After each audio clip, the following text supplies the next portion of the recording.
Hi, salamat sa patuloy na pagsuporta sa ating channel. Ang asawa kong tinitingala ng lahat. Ating subaybayan ang buhay ni Daryl Darby. Kabanata 4466. Nakita niya ng ilang mga imahe na nagmamadalong lumalapit sa kanya mula sa bundok. Pinamunuan ito ng isang payat na imaheng nakasuot ng isang nagliliwanag sa dilaw na dress. Naging maganda at misla ng itsura ng imaheng ito. Ito ay walang iba kundi si Yvette. Napakaganda naman ng babaeng tao na ito. Tingin ni Canderio Toth kay Yvette mula sa malayo, na puno ng paghanga ang kanyang mukha habang nasusurpresa sa kanyang nakikita. Panipi, masyado lang naging kakaiba dahil nagkaroon ng fiend na kaluluwa ang babaeng tao na ito. Isa ba siya sa mga saling lahi ng fiend dito sa Nine Mainlands? At pagkatapos ay nakarating na rin si Yvette at ang kanyang grupo sa tuktok ng bundok. Dito na biglang nakaramdam ng matinding takot ang mga Royal Guard at si Sergio nang hindi sila makahinga matapos kumalat ng matindi at nakakatakot na aura ni Canderio Toth sa paligid. Hindi naman nagpakita ng anumang emosyon si Yvette noong mga sandaling iyon. Sino ka? At bakit ka nandito? Tanong ni Yvette kay Canderio Toth.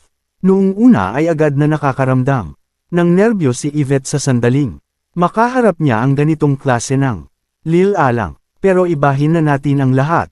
Ngayon dahil mayroon na siyang fiend na kaluluwa kaya hindi na rin mahina ang kanyang lakas. Nakangiti namang sumagot si Canderio Toth ng isa ako sa 12 fiend martyrs ng mga fiend na si Canderio Toth.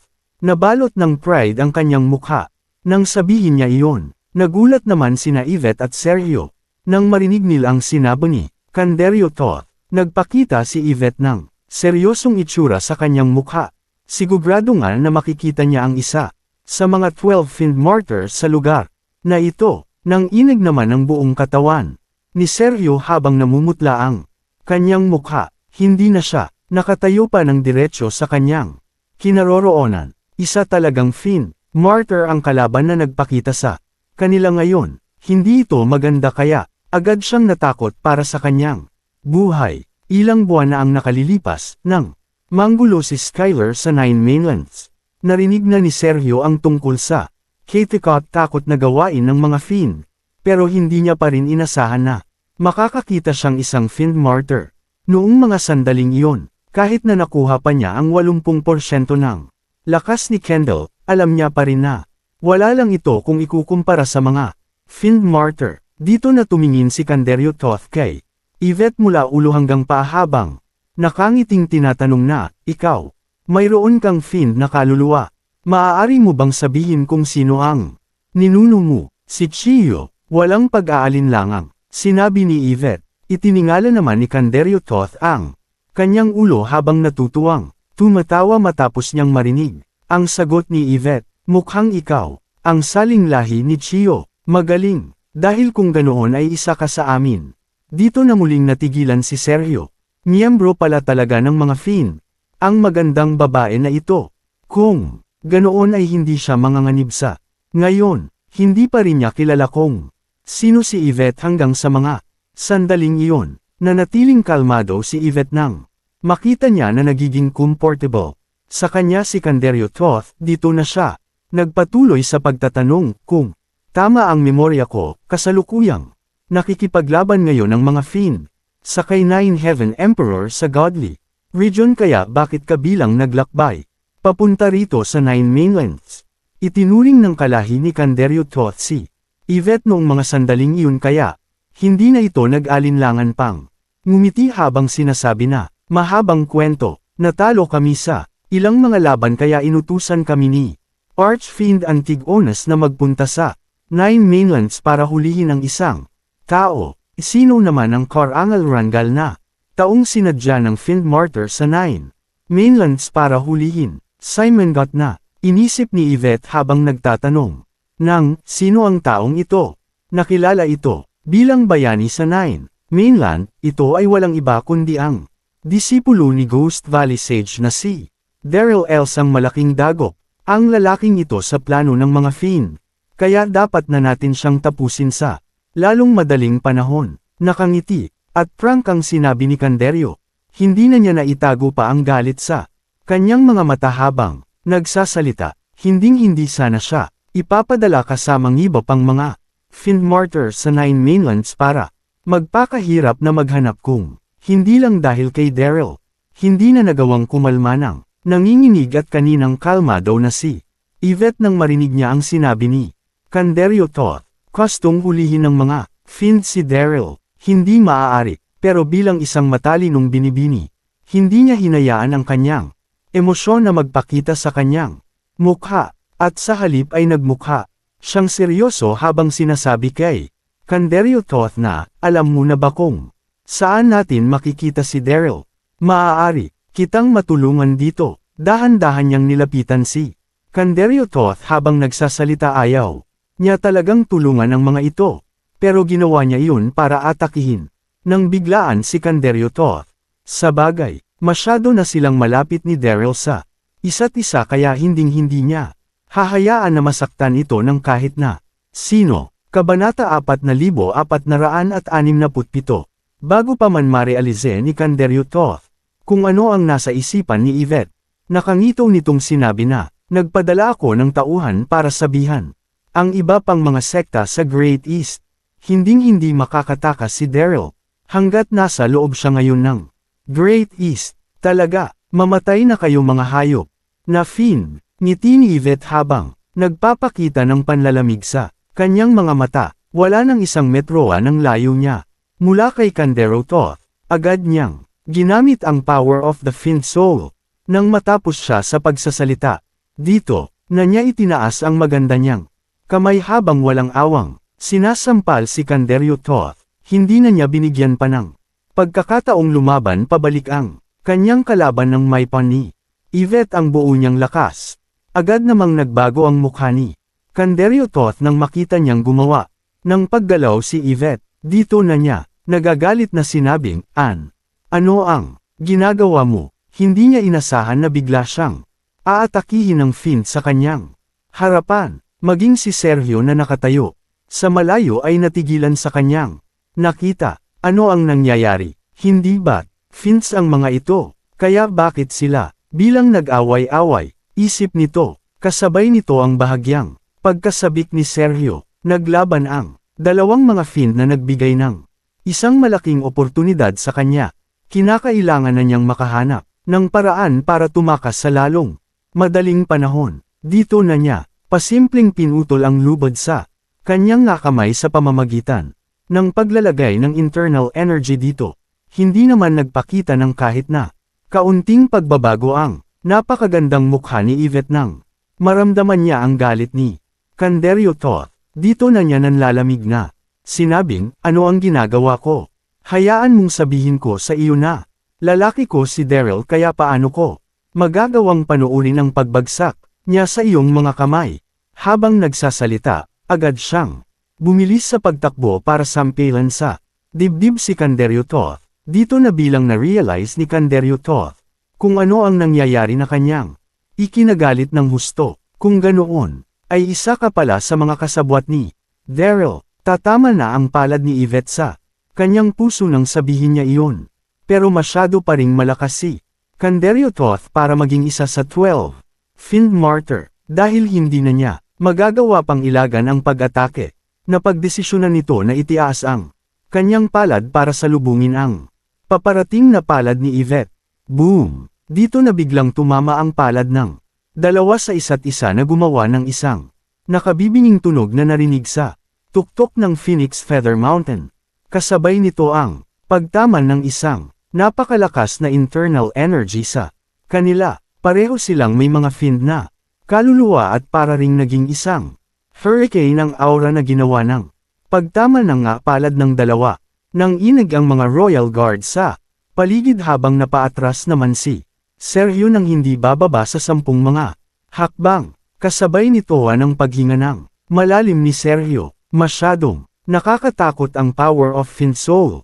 Kaya dapat na siyang kumilos sa lalong madaling panahon. Dito na niya pinutol ang lubod na pumipigil sa kanya pero hindi pa rin siya tumakbo. Pagkatapos niyang magawa ito at sa halip ay nagkunwari siya na walang Nangyari habang unti-unting nire-recover ang kanyang internal energy. Isang tusong nilalang si Sergio kaya alam nito na kailangan niya munang ibalik sa dati ang kanyang lakas. Dahil siguradong mahuhuli pa rin siya muli ng mga Royal Guard sa sandaling. Tumakbo siya ngayon nang hindi pa nakaka-recover ang kanyang internal energy. Gumawa sina Yvette at Canderio Toth ng isang mababang ingay ng kumalma ang hangin sa paligid. Dito na, napilitang umatras ng 10 hakbang si Yvette habang nananatili namang nakatayo si Candero sa kanyang pwesto. Kahit na gumawa si Yvette ng isang surprise attack, wala pa rin siyang naging advantage dito. Nang inig ng husto sa sobrang gulat, nang may tayo niya ng diretso ang kanyang sarili, hindi man lang nasugatan ng malubha si Candero Toth sa palm strike kung iyon. Alam ng lahat na mayroon siyang finsoul kaya natural lang na tumungtong sa ibang level ang kanyang lakas. Pero nagawa pa ring salagin ni Candero Toth ang ginawa niyang pag-atake noong mga sandaling iyon. Tumitig naman si Candero Toth kay Yvette habang nagpapakita ng isang nakakatakot na ngiti sa kanyang mukha at sinasabing, hindi ko talaga inaasahan na mahahanap ako rito ng mga kasabwat niya bago ko pa makita si Daryl. Hindi na ito masama dahil magpapakita at magpapakita sa akin si Daryl sa sandaling may sama kita. Mamaya, agad na nilabas ni Canderio Toth ang kanyang fin na kaluluwa habang sumusugod na parang isang multo kay Yvette nang matapos siya sa pagsasalita. Gusto mo akong hulihin? Mukhang hindi pa rin sapat ang iyong lakas para gawin ito. Nanlalamig na singgal ni Yvette, agad na gumalaw ng walang pag-aalinlangan ang maganda nitong katawan para umatake ang hindi nagpakita ng kahit na kaunting takot. Sa Maceland Niv ang mukha na si Yvette. Hayaan niyo pong tulungan namin kayo, miss, sigaw ng mga Royal Guard. Habang pinapaligiran ng mga ito si Canderio Toth, hindi naman naapektuhan si Canderio nang mapasok siya sa sitwasyong ito at sa halip ay nasabik pa siya ng husto. Lumapit na kayong lahat dahil wala ring kahit na sino sa inyo ang makakatakas sa akin. Kabanata 4468. Nang matapos siya sa pagsasalita, inangat ni Canderio Toth ang kanyang mga kamay bago lumabas ang isang nakakatakot na enerhiya sa kanyang katawan na gumawa ng isang dambuhalang black vortex sa tuktok ng Phoenix Feather Mountain. Makikitang naiipon ng walang tigil ang walang katapusang enerhiya ng kasamaan sa loob ng vortex na ito. Hinding-hindi makukuha ni Yvette at ng mga Royal Guard ang advantage sa labang ito. Dito na nakita ni Sergio ang tamang pagkakataon para tumakas. Nasabik siya ng gusto nang makita niya ang eksenang iyon kaya hindi na siya nag-isip pa. Agad niyang tinanggal ang tali sa kanyang katawan bago tumalikod at tumakbo palayo. Hindi pa niya tuluyang na-recover ang kanyang internal energy pero nakita niyang busy si Yvette at ang iba pa kay Canderio Toth kaya hindi niya siya mahuhuli pa ng mga ito.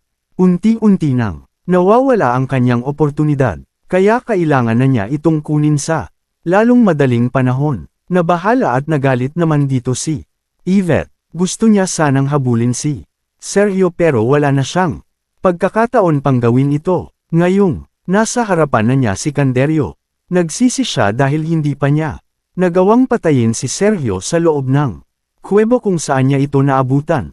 Samantala, sa loob ng Imperial Palace, sa Godly Region, ilang mga immortal na nakasuot ng mahahabang dress ang makikitang sumasayaw ng masigla. Sa gitna, tumugtog naman ng mahina at naka-relax na music ang mga nakapaligid na music hero kaya agad na nagtunog langit ang paligid. Umupo ang nakangiting si Nine Heaven Emperor sa trono habang hawak-hawak ang isang baso ng wine sa kanyang kamay. Nare-relax Siva ng husto noong mga sandaling iyon.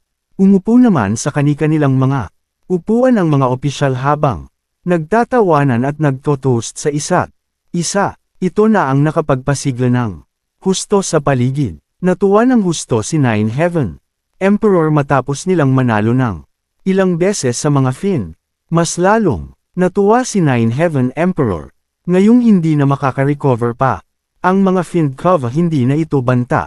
Para sa godly region, maganda ang kanyang mood kaya, agad niyang tinipon ang kanyang mga divine officials para mag-inom sa kanyang palasyo. Dito na nakangiting, tumayo ang isang divine official na tumingin sa kanyang paligid habang sinasabi na, kayong lahat, nagawang talunin ng buong puwersa ng godly region ang mga Fiend nitong mga nakaraang laban at ang lahat ng ito ay dahil sa walang katulad na karunungan at lakas ng ating kamahalan, kaya dapat lang na mag-toast tayo para sa kamahalan. Nang matapos ito sa pagsasalita, agad na tumayo ang iba pang mga divine official para makipag-toast kay Nine Heaven Emperor, na puno ng flattery, ang kanilang mga mukha noong mga sandaling iyon. Natuwa ng husto si Nine Heaven Emperor habang inaangat ang kanyang wineglass at sinasabing, napakaganda ang mga contributions ibinigay ninyo Kova, halina't mag-inom. Natayo ngayon, kasabay nito ang pagpapakita ng isang napakalakas na spiritual power mula sa labas ng hall na sinundan ng pagpasok ng isang payat na imahe na dahan-daang naglakad sa entrance ng hall. Nakasuot ito ng mahaba at kulay puting dress na nagpakita sa maganda nitong katawan. Naging mislan at kapansin-pansin din ang angkin nitong kagandahan habang naglalabas ang kanyang katawan ng isang napakalakas na aurang titingalain ng sinumang tatamaan nito. Ito ay walang iba kundi si Empress Nua. Agad na nagpakita ng paggalang ang si Nine Heaven Emperor at ang mga opisyal nang makita nilang maglakad. Papasok si Empress Nua. Tumayo silang lahat at sabay-sabay na sumigaw ng kamahalan. Tumango naman si Empress Nua na nagpakita ng pagkaseryoso sa kanyang mukha. Tumayo rin si Nine Heaven Emperor para salubungin ito ng personal. Panipi, bakit ka naririto, senior sister? Kahit na siya ang tumatayong leader ng godly region, kinakailangan pa rin niyang maging magalang sa harapan ni Empress Nua. Ngumiti naman si Empress Nua habang nagsasalita gamit ang nag-aalalang tono ng kanyang boses. Nagpunta ako rito para sa isang importanteng bagay. Habang nagsasalita, tumingin siya sa kanyang paligid bago nakasimangot na sabihin, hindi pa tuluyang kumakalma ang sitwasyon sa godly region, pero nagawa niyo nang mag-inom at magsaya ngayon. Dito na ibinaba ng mga opisyal ang kani-kanilang mga baso habang nagpapakita ng kahihiyan sa kanilang mga mukha. Natigilan din si Nine Heaven Emperor habang mabilis na ikinakaway ang kanyang kamay na sumenyas sa mga mananayaw na umalis. Ano ang nangyari? Bakit ka ganita? Kaseryoso ngayon? Tanong niya. Dahil ito sa lahi ng mga Fiend. Nagpunta ako ngayong araw sa border ng godly region nang makita kong bukas ang Holy Sky Stone. Nakita ko rin doon ang ilang mga bakas na nagsasabing nagpunta roon si Archfiend. Dahan-daang sinabi Empress Nua. Nagulat naman sa kanyang narinig si Nine Heaven Emperor bago maramdaman na mayroon ng mal sa mga nangyari. Bilang leader ng godly region, alam niya ang tungkol sa pinagmulan ng Holy Sky Stone. Salungguhit na buo ito ng dahil sa walang kapantay na karunungan ni Pangu. Sinasabi na bumubukas lang ito ng isang beses sa bawat 10,000 taong lumilipas at mayroon itong kakayahan na ipakita ang mga nangyari sa nakaraan at ang mga mangyayari sa hinaharap. Dito na tuluyang nagising sa katotohanan si Nine Heaven Emperor. Agad itong sumimangot habang nagtatanong ng, sinasabi mo ba na ginamit ni Archfiend Antigonus ang Holy Sky Stone? Tumango naman dito si Empress Nua. Pagkatapos mag-isip ng isang sandali, nagpakita ng isang ngiti si Nine Heaven Emperor habang sinasabi na, ano naman kung mabuksan niya ito? Alam ng Holy Sky Stone ang nakaraan at ang hinaharap, pero hindi pa rin ito magagawang tulungan ng mga Fiend. Hindi siya nakaramdam ng kahit na kaunting pagpapanik noong mga sandaling iyon dahil hindi na makaka-recover pa ang mga Fiend. Matapos ng ilang beses nitong pagkatalo, kaya hindi na sila magbibigay pa ng banta sa buong godly region. Kabanata 4469. Nakaramdam ng pagkabahala at pagka-frustrate si Empress Nua nang makita niyang walang pakialam si Nine Heaven Emperor sa mga nangyayari. Napakagat na lang siya sa kanyang labi habang sinasabi na, huwag mong maliitin ang bagay na ito. Nakakuha ako ng ilang mga ebidensya.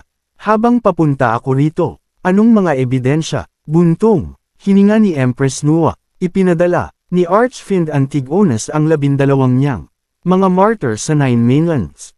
Mukhang mayroon siyang nadiskubre sa Holy Sky Stone noong mga sandaling iyon. At higit sa lahat ay, bigla na rin itong naglaho na parang bula, mas tumindi ng tumindi ang nararamdamang pagkabahala ni Nuwa habang nagsasalita. Malakas ang kanyang pakiramdam na may binubuong plano ang mga fiend na iyon, pero hindi naman nagpanik si Nine Heaven Emperor nang marinig niya ito. Tumawa lang siya habang sinasabi na, Senyor, masyado ka nang nag-iisip ng kung ano-ano dahil sa sobrang ingat mo, hindi na kaya pang lumaban ng mga fiend sa Godly Region.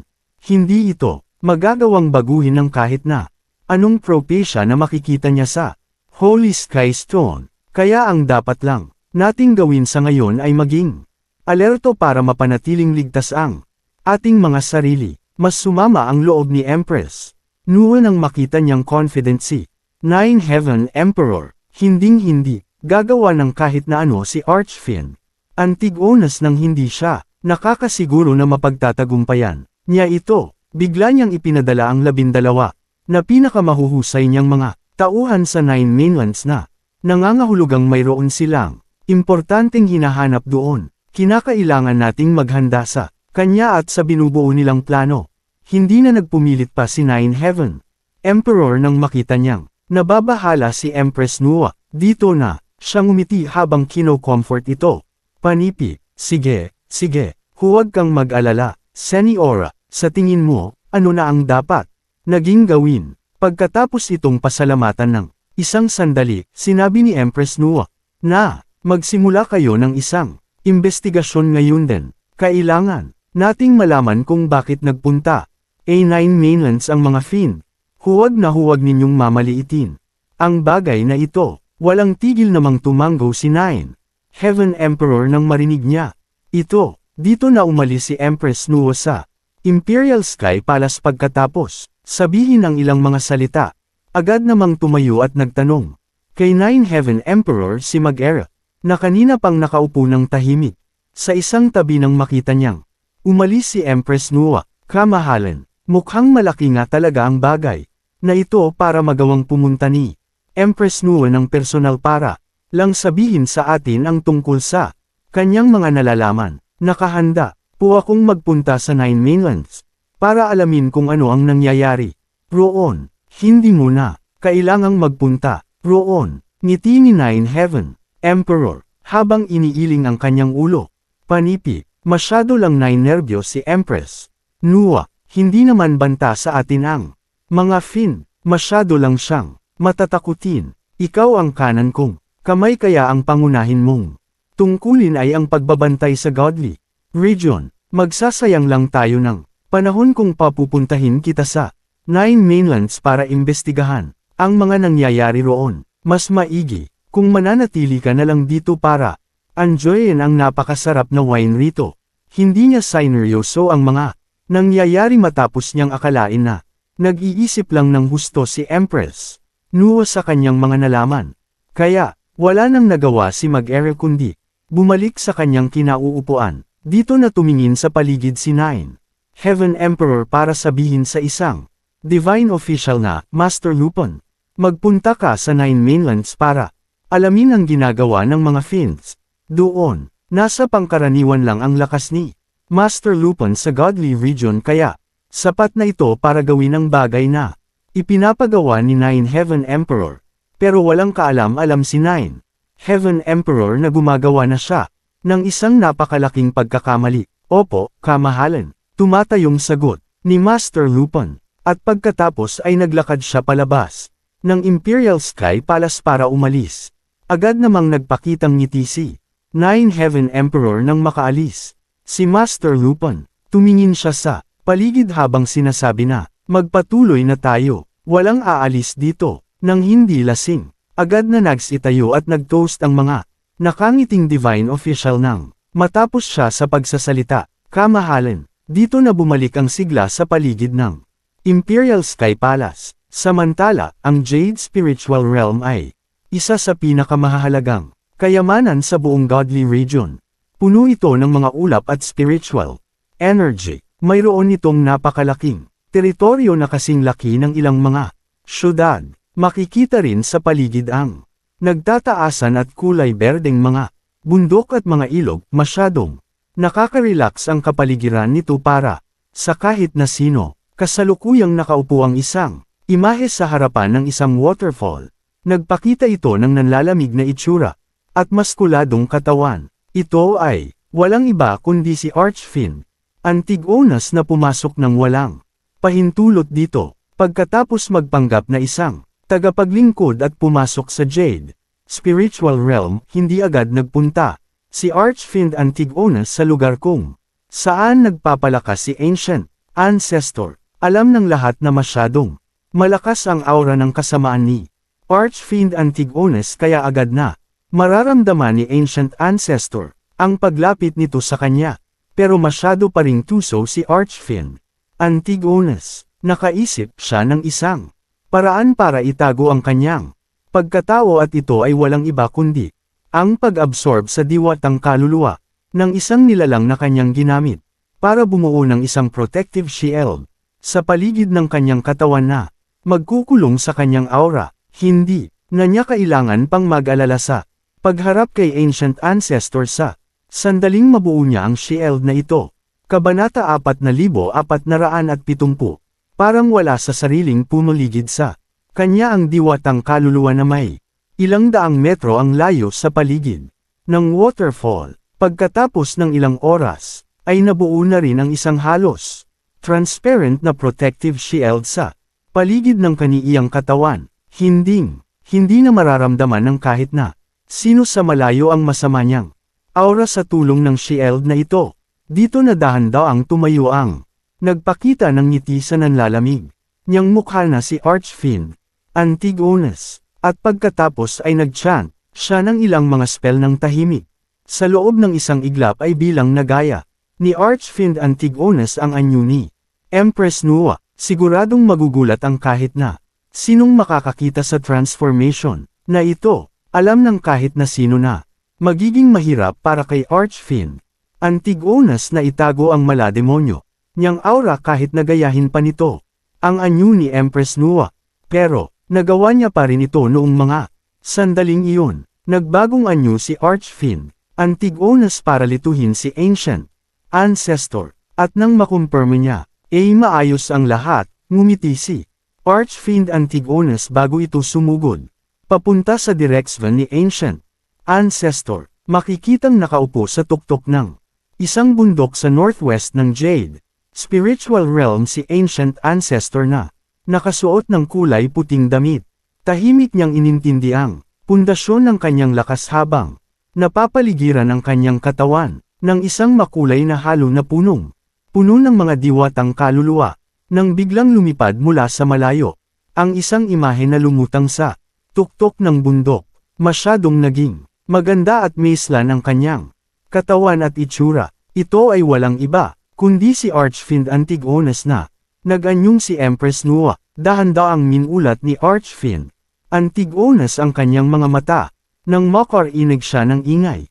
Agad siyang natigilan nang makita niya si Empress Nua. Dito na siya sumimangot habang nagtatanong ng, "Ano ang ginagawa mo rito, Empress Nua?" Hindi siya natuwa dahil in-emphasize niya na sa kanyang mga disipulo na ayaw niyang may istorbo sa gitna ng kanyang pagpapalakas ng mag-isa. Maging sina Empress Nua at Nine Heaven Emperor ay nangangailangang humingi ng pahintulot sa kanya ng advance para lang magawa ng mga itong makipagkita kay Ancient Ancestor. Kasalukuyang hindi pa rin alam ni Ancient Ancestor na hindi ang disipulo niyang si Empress Nua ang nakatayo sa kanyang harapan kundi si Archfiend Antigonus. Kinulong ng protective shield na kanyang ginawa ang malademonyo niyang aura, kaya hindi napansin ni Ancient Ancestor ang nagbagong anyo na si Archfiend Antigonus. Nang mapansin ni Archfiend Antigonus na hindi natuwa si Ancient Ancestor, agad itong yumuko habang hipokritong sinasabi na, kasalanan ko po ang lahat, Master. Pero may nangyayari pong hindi maganda ngayon sa Godly Region kaya kinailangan ko pong magpunta rito para hanapin kayo. Natigilan si Ancient Ancestor ng isang sandali bago ito magtanong ng, ano ang nangyari? Master, nakatanggap po ako ng balita. Kahapon na binuksan ni Archfiend Antigonus ang Holy Sky Stone. At pagkatapos ay agad po akong nakatanggap ng balita na mayroon daw na isang tao na kalaban ng mga Fiend ang magpapatalsik at maghahari sa Godly Region. Ang taong ito ay walang iba kundi ang itinalaga nyo pong Nine Heaven Sage na si Daryl. Nag-aalalang sinabi ni Archfiend Antigonus. At pagkatapos ay inobserbahan niya ang reaksyon sa mukha ni Ancient Ancestor. Sinabi niya iyon para gamulo ang isip ni Ancient Ancestor na kanyang magagamit para atakihin ito. Agad na nagbago ang mukha ni Ancient Ancestor nang marinig niya ito. Dito na nagtaka ang kanyang mukha habang sinasabi na papatalsikan at pamumunuan ni Daryl ang Godly Region sa hinaharap. Hindi naman siya ganoon kaambisyosong tao. Habang iniisip ang bagay na ito, tumingin sa kanya si Ancient Ancestor. Habang nagtatanong ng, sigurado ka ba? Hindi siya makapaniwala noong mga sandaling iyon dahil nakita na niya noon si Daryl at ang taong iyon ay nagtataglay ng napakatinding talento at husay na hindi mapapantayan ng kahit na sino. Natural din itong minahal ng universe kaya imposible para sa kanyang pabagsakin ang Godly Region. Dahil kung hindi ay, hindi niya ito bibigyan ng titulong Nine Heaven Sage. Bakit naman po ako magsisinungaling sa inyo, Master? Seryosong tingin ng nakayukong si Archfiend Antigonus. Huminga naman ng malalim si Ancient Ancestor habang tumitindi ang pagtataka sa kanyang sarili. Siguradong tama ang sinasabi ng kanyang disipulo ngayong nagmula na ito sa Holy Sky Stone. Dahan-dahan namang naglakad palapit si Archfiend Antigonus habang maingat na sinasabing, paano po? Kaya kung alamin niyo po muli ang kapalaran ni Daryl para malaman kung totoo ba ang sinasabi ng Holy Sky Stone. Nagmukhang gumagalang si Archfiend nang sabihin niya iyon habang nagpapakita ang intensyon nitong pumatay sa kanyang mga mata. Sige, sagot ni Ancient Ancestor bago ito pumikit para alamin ang kapalaran ni Daryl. Haha, isa kang mangmang. Dito na, nagpakita ang tunay na itsura ni Archfiend Antigonus. Agad nitong ginamit ang malademonyo niyang enerhiya para nakangiting hampasin ng kanyang palad si Ancient Ancestor. Gusto niyang ilayo ang atensyon ni Ancient Ancestor kaya agad siyang nakiusap dito na alamin ang kapalaran ni Daryl na magbibigay sa kanya ng pagkakataong tambangan ito. Panipi 2b Continued.